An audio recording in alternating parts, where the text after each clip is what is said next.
Assalamualaikum warahmatullahi wabarakatuh. Saya Sofi Indahyati dari Prodi MBS. Saya di sini akan menjelaskan tentang manajemen inovasi. Definisi inovasi. Inovasi adalah suatu penemuan baru yang berbeda dari yang sudah ada atau yang sudah dikenal sebelumnya. Orang atau wirausahawan yang selalu berinovasi, maka ia dapat dikatakan sebagai seorang wirausahawan yang inovatif. Sedangkan pengertian inovasi menurut Everett M. Rogers mendefinisikan bahwa inovasi adalah suatu ide, gagasan, praktek, atau objek atau benda yang didasari dan diterima sebagai suatu hal yang baru oleh seseorang atau kelompok untuk diadopsi. Sedangkan inovasi menurut Van de Ven Andrewha, inovasi adalah pengembangan dan implementasi gagasan-gagasan baru oleh orang di mana dalam jangka waktu tertentu melakukan transaksi-transaksi dengan orang lain dalam suatu tatanan organisasi. Sedangkan inovasi menurut Kuniyoshi Urabe, inovasi bukan merupakan kegiatan satu kali pukul on-time phenomenon, melainkan suatu proses yang panjang dan kumulatif yang meliputi banyak proses pengambilan keputusan dan organisasi, dari mulai penemuan gagasan sampai implementasinya di pasar. Pengertian inovasi menurut UU nomor 18 tahun 2002. Inovasi adalah kegiatan penelitian, pengembangan, atau perekayasaan yang bertujuan mengembangkan penerapan praktis, nilai, dan konteks ilmu pengetahuan yang baru atau cara baru untuk menerapkan ilmu pengetahuan dan teknologi yang telah ada ke dalam produk atau proses produksi. Sedangkan Everett M. Rogers 1983 mendefinisikan bahwa inovasi adalah suatu ide, gagasan, praktek, atau objek atau benda yang didasari dan diterima sebagai suatu hal yang baru oleh seseorang atau kelompok untuk diadopsi.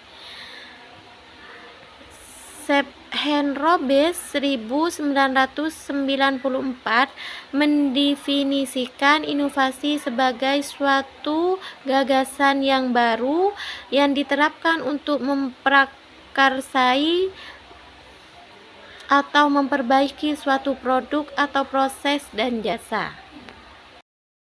Perbedaan inovasi.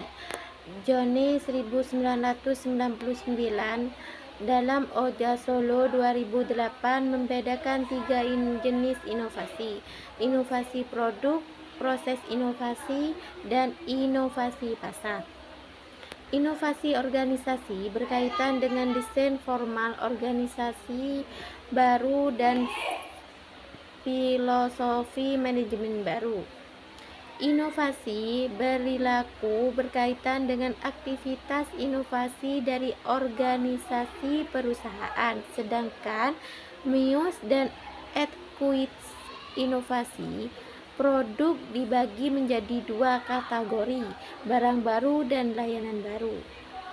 Muse dan Edquist juga membagi menjadi 2 inovasi, proses, inovasi kategori teknologi dan organisasi. Inovasi inkremental, inovasi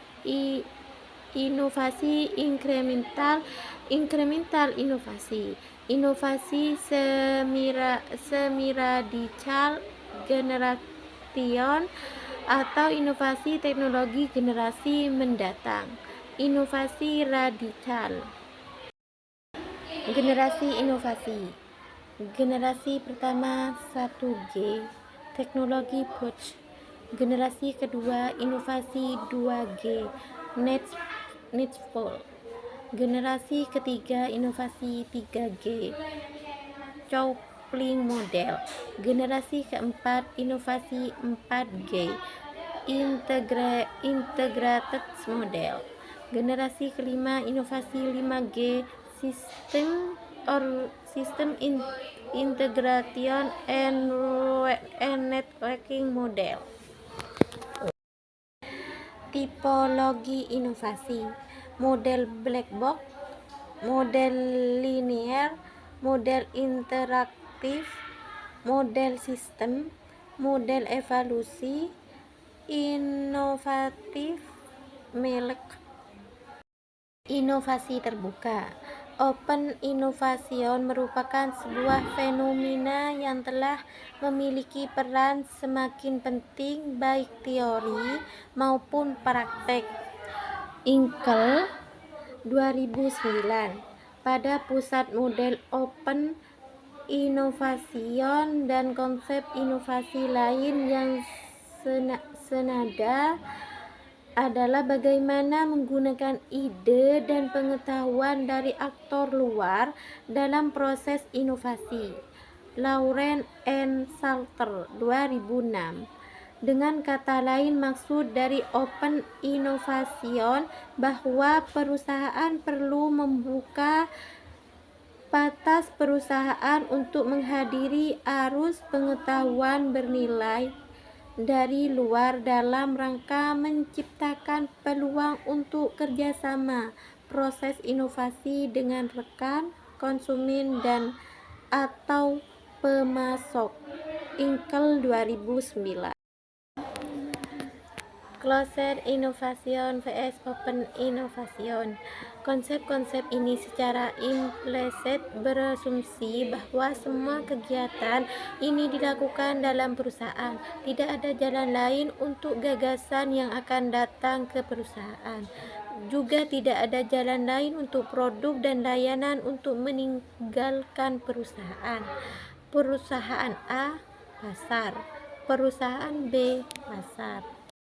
Pendekatan ini menempatkan ide dari eksternal dan jalan eksternal menuju pasar sama pentingnya sebagaimana ide-ide internal dan jalan menuju pasar selama era inovasi tertutup. Perusahaan A, pasar baru, pasar lama. Pasar baru, perusahaan B, pasar lama. Closed innovation. Internal smart people atau R dan D bekerja untuk perusahaan kita. Keuntungan dari R dan D, kita yang menemukannya dan mengembangkannya. Yang tepat melakukan penemuan akan masuk ke pasar pertama. Perusahaan yang melakukan inovasi ke pasar pertama akan menang. Jika kita yang pertama membuat ide terbaik di industri ini, kita akan menang.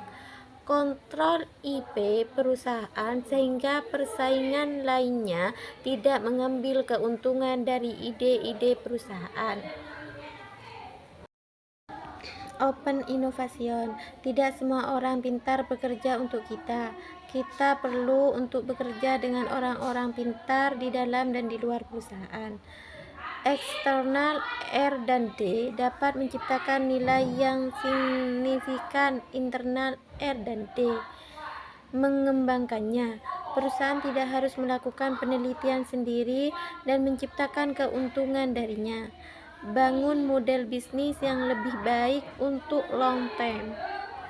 Tidak ada salahnya membeli IP orang lain untuk kemajuan bisnis model perusahaan kita. Sekian dari saya. Assalamualaikum warahmatullahi wabarakatuh.